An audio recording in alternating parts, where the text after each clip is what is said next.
So by now, you've seen everyone and their mom unbox a Pixel 4. Time for a reboxing.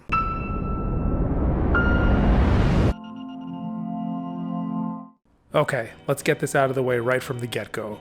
The top bezel is huge. I know it holds all the sensors and the new radar, but looking at it next to a Pixel 2 XL, it doesn't look very different, and that phone is 2 years old. Yeah, it does have a smaller bottom bezel, but the top chin is really large. Once you get past that, the next thing you notice is the display. It's 90 Hz, and as soon as you start swiping, you're going to notice that. It's a huge improvement from 60 Hz. Yeah, it can downclock to 60, but when your brightness is up above 75%, it'll stay at 90. And that fluidity makes a huge difference in day-to-day use. The camera app launched very fast. We're gonna have to test it later. So on the left side of the phone, we've got our SIM card tray slot. On the right side, you've got that big orange power button as well as the volume rocker. On the bottom, you've got your USB-C port to charge as well as the two bottom-facing speakers.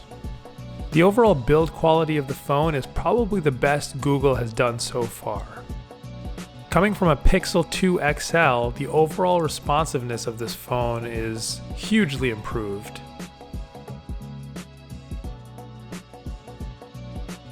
Let's go ahead and speed through this setup process.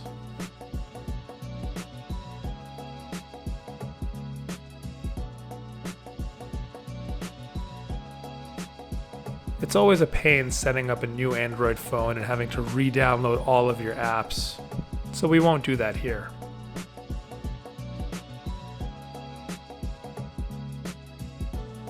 Let's go ahead and get our charging brick back.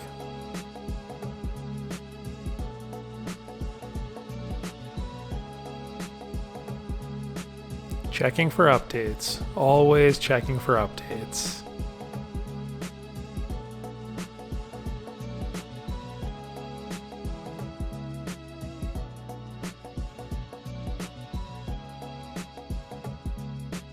Connect me to Google, please.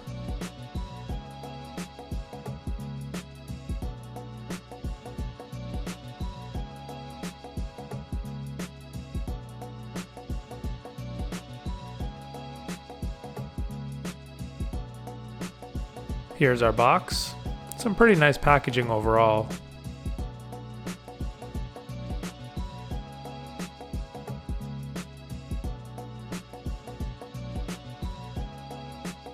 It comes with our handy dandy USB-A to USB-C dongle.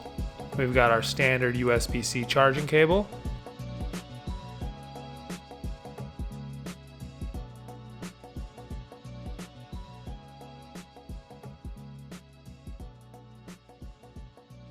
This is clearly the clearly white color. It's 128 gigabytes. Along the border of the phone is this matte black finish, which I really like. The back is a matte white, and then there's the big square camera bump.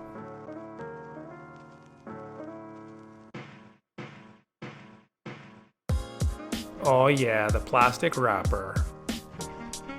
Coming back to that large square camera bump on the back, it's not the size that bothers me, but the lack of an ultra-wide.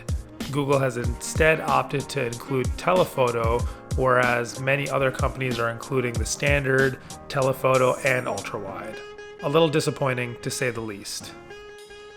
Let's get everything back into position and close up this box.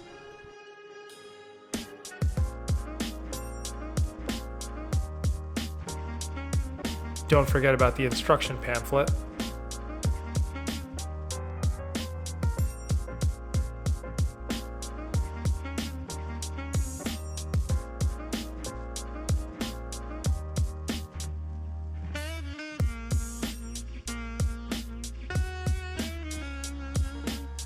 And that's the Pixel 4 XL reboxed.